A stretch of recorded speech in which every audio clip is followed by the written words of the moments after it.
শ্রেষ্ঠতম রাত লাইলাতুল কদর আজ।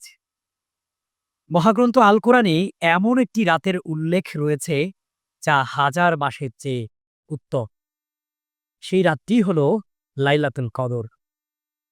এই রাতেই মানবতার মুক্তির জন্য নাজিল হয়েছিল পবিত্র কোরআন।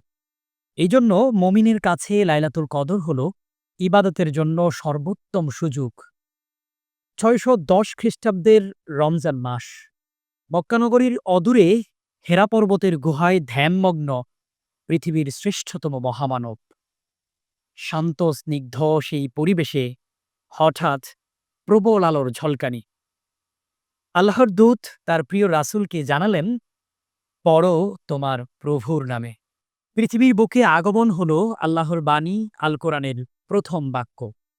কোরআন নাজিলের এই সুমহান ক্ষণ ধারণ করার কারণেই সেই রাতটি লাইলাতুল কদর বা মহিমান্বিত রাত, যার বর্ণনা দেয়া হয়েছে কোরআনের একটি পূর্ণাঙ্গ সূরায়। সম্মানিত এই রাত একজন মমিনের জন্য ইবাদতের মাধ্যমে আল্লাহর নৈকট্য অর্জনের শ্রেষ্ঠতম সুযোগ। তবে রমজানের শেষ দশকের কোন রাতটি লাইলাতুল কদর সেটা নিয়ে সুনির্দিষ্ট কোনো দলিল নেই।